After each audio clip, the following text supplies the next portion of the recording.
We've got to deal with the culture of the whole African Nile Valley, brothers and sisters. So let's first start with Tasseti. Let's deal with this area of Wadi Halfa, of Crystal, and through our own research, taking groups back. Here I'm taking groups back to the Nubian Museum to witness what? They're not going to show you this on National Geographic. They're not going to show you this on the Discovery Channel, even though National Geographic said every time we kick over a rock in Africa, we have to rewrite the textbooks. Well, they need to rewrite the textbooks on this. It's right there in the Nubian or Ta-Nehisian Museum. And what? Here, validating what? Wadi Halfa, going back 65,000 to 55,000 years ago.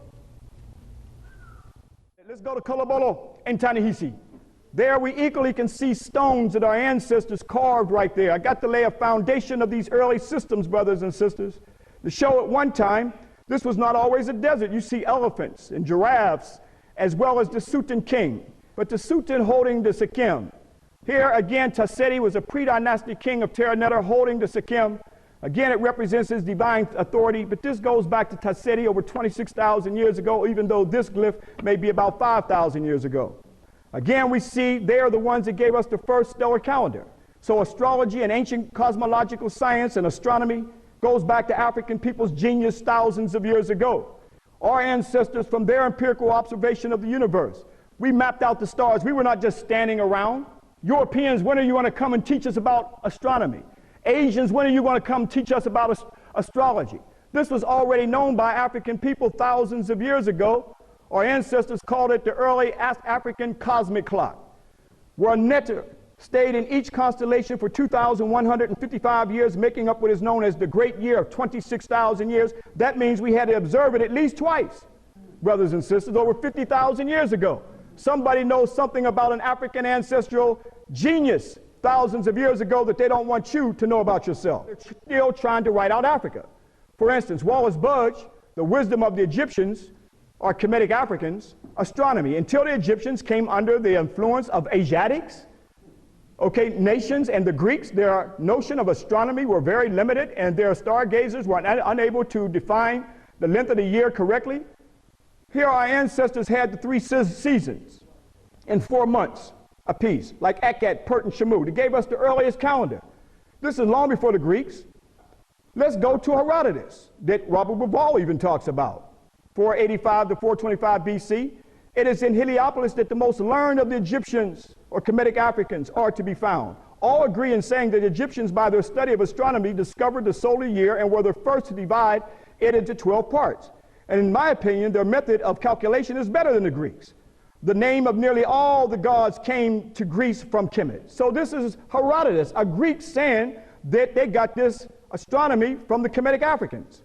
Black Spark, White Fire, Dion Chrysonomos points out in 30 AD also point out the Egyptian priests mocked the Greeks because on many things they have never known the truth. What seemed to be clear is that the Egyptian priests were regarded by the Greeks as the keepers of great astronomical wisdom. In the days of the 4th dynasty, the primitive Greeks would have appeared as barbarians and other Europeans as no more than cavemen by the sophisticated and technologically advanced Egyptians who built the pyramids. So here, that's why brothers still want to be a Greek, brand themselves, because we think that's the beginning. Now recently, this European named Robert Bauval recently wrote his book. He gave a lot of credit to Dr. Sheikh Anta Diop, peace be upon him. But although he didn't acknowledge some of the other warrior scholars like Dr. Ben and Dr. Clark, he's giving a black genesis, a prehistoric origin of ancient Egypt. But brothers and sisters, let's understand that although he speaks of Nephtha, the southwestern part of Egypt, he says this is the origin of black Egypt. That's the front room of the house.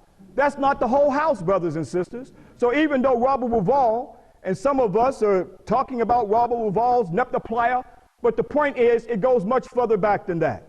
He's talking about these astronomical stones right here in south part of Egypt, were ceremonial stones where our ancestors connected to celestial and terrestrial events.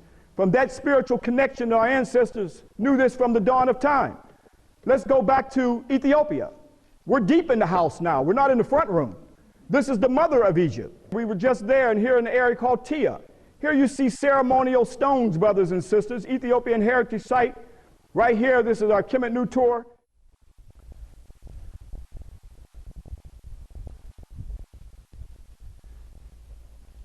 Hotep, brothers and sisters, again, We've come back to the dawn of time, dealt with the historical sites of Ethiopia, of Lalibela and Gondar and Aksum, and all the historical sites. Now we're down in the southern part, and we just saw the anthropological digs from the dawn of time. This is an extremely important site. What you see right here is Tia. This is an Ethiopian heritage site. It's extremely important because it's a prehistory, as they call it, a prehistory time period of stelas, stones that you're going to see in a few minutes. But UNESCO preserved this as a World Heritage Site. So now they blocked that area off because of these stones here. It goes back to an astronomical time period when our ancestors were connecting terrestrial and celestial events, meaning that the agriculture goes back to the Nile Valley. It's been documented over 18,000 years. These stellar stones could have been around the ceremonies, documenting where stars were at various periods of time, knowing where to plant the seed, as well as other spiritual ideas. But this is where it all starts from. Now, there's a man by the name of Robert Bauval, who just wrote a book called The Black Genesis. How many of you are familiar with that? Okay, Black Genesis, and he dealt with the southwestern part of Egypt of an area called Neptapleia. Now here he's talking about these stellar stones there around ceremonial astronomical events, but that, as I said before, Egypt did not start with Egypt. Where did the culture come from? It came from Inner Africa, but Europeans still tell us these things, or tell us that, okay, now Robert Bauval has come to the point to say, yeah, it did begin in Egypt. There was a Black Genesis here. These early stones started here, but that's not the beginning. That's still not the beginning. We saw from the presentation the culture came from Inner Africa. Now, one of the things that Robert Bauval used was, one of the stones was Het Heru. And here he showed that here was the early beginning of the Natert period, or the goddess, the matrilineal system coming from the spirit of the woman. But you're going to see that same stone right over here, and here we are way down in Ethiopia. But nobody's talking about way down here. So now they see the proof. Yes, we see things in Egypt, but it came from Inner Africa. It did not come from Mesopotamia. It did not come out of a desert in Arabia. It did not come from Europe. It came from Inner Africa. So let's go look at some of these stones from a prehistoric time, when our ancestors were laying out calculations, where the science ended up in Kemet, on the tombs, on the monuments, where you see Nut stretched out, associated with the heavens. The universe was a goddess called Nut, where Nut gave birth to the S-U-N sun, just like our mothers gave birth to the S-O-N sun. And that's documented on the stones that we're going to see here to show that it goes much further back than Neptapleia. It comes right back. Let's go see, long before Neptapleia, way down in Africa. Let's take a look at these stones over here.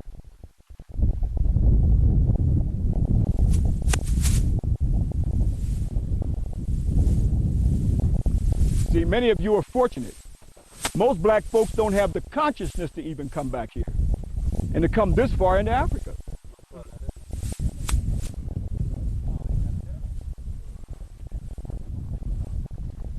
I know it's been rugged, but I know when you go back and close your eyes and get into that REM sleep, you're going to be thankful that you made a trip like this.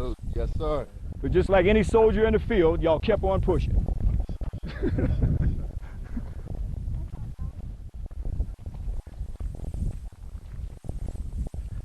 So here, brothers and sisters, this is not Neptapleia. This is not Egypt, or Kemet as our ancestors called it. This is deep into Africa. Way down here, here you see Tia. These stones here, they may not look like much to you, but this is from a prehistoric time period when our ancestors put these stones here, calculating astronomical events even long before Neptapleia. In the early part of the presentation, I showed you the cultural highway and connections of how our ancestors carried the culture down the Nile, down Abai, the Atbar, the Happy Nile, and brought that culture right on into Egypt. You see it on the monuments and temples. Now, the culture is still here in Ethiopia, but it's only on the temples in Kemet. And it's only until we're able to identify the culture and the symbols can we identify it. So again, we're going to prove and show that the temples that you see in the Kemet, and you see the whole idea of Nut and Hathor giving birth to the sun, that started way down here, and they carried that spiritual science and culture where it ended up on the monuments and temples in Egypt. Some of these stones have not been able to be interpreted, but this one I can clearly interpret. Okay? Everybody can get around this stone right here. I'm going to stand here. Let's make a circle like this. Now, in Robert Bauval's book, Black Genesis, or Black Beginning, and Genesis means a Greek word that means a beginning, our ancestors' beginning was called Tepi, okay? The first time of creation. But here you see, I want you to see the breast. Right here. Look at the arms. That's the sun. This is Nut right here. When we look at the sketches of Kemet, we see the same thing. When you look at the temples of Egypt, you see the same exact thing. That came way down here from the interior of Africa. So when Robert Bauval said Neptupleia, we're down here in Tia. And he's talking about Hathor. Look at Het Heru, or Nut right here. This is the earliest goddess matrilineal line, where African people were giving homage to the principle of the goddess. That was carried down to now, and it reached its zenith right there in the Giza Plateau. So when you look at Ra Horm Akhet, and you look at those 12 stones in front of Ra Horm Akhet, here we see that zodiacal form of Ra Horm Akhet that the Greeks call the Sphinx, the largest colossal on the planet Earth. Here that stone building of the sun going through the constellation, that all began here, and it ended up in Kemet and building the Giza Plateau based off of the sun going through the zodiac, and Ra Horm Akhet epitomized the constellation of Leo the lion.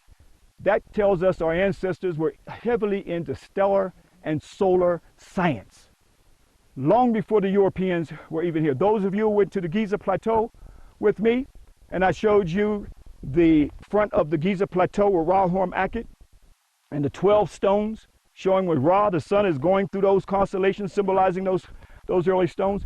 But where did it first start? The dawn of time, right here.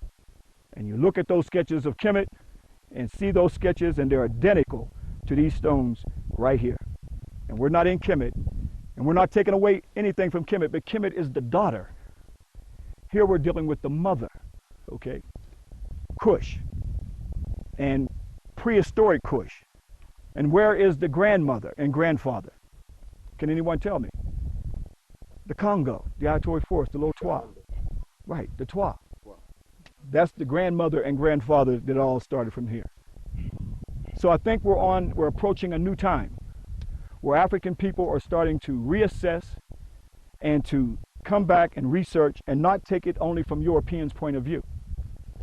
Keep in mind, Africa is going under colonialism and neo-colonialism, and even though Ethiopia was never colonized, okay, but still, they have written many of the books and many of the classes, and Negesa can validate, a lot of what they get in the classroom is still external, outside of Ethiopia. Almost more than 85 or 90%. 85 Our books are written, by foreigners. by foreigners, you see. So I think that I see this as a time of planting a seed. There is no immediate gratification for a 2,000-year thing, but just like a farmer, you can sit back and talk about how you're starving, there's no food, until you get up and start to plow that land. And that's what we're doing. We're the farmers. We're plowing the land and starting to put the seeds in the ground. That's where it starts. If you can't start to plow the land, hey, you just lay back and starve to death. So this is sacred knowledge that we're pulling in. But my point is, for those of you who are definitely familiar with Robert Bauval's book, Neptupleia was not the beginning. The beginning is right here. This is where the astronomical ceremonial events took place at, around stellar events going back to the dawn of time. And this is how Kemet got it. This is how Egypt got it. And that validates it right here on this stone in Tia, right here in Ethiopia. Excuse me. Okay, thank you. Welcome to Tia. As you know, excuse me, my name is Sanai. I'm the guide of the site. As you know, this site is one of the World Heritage Sites.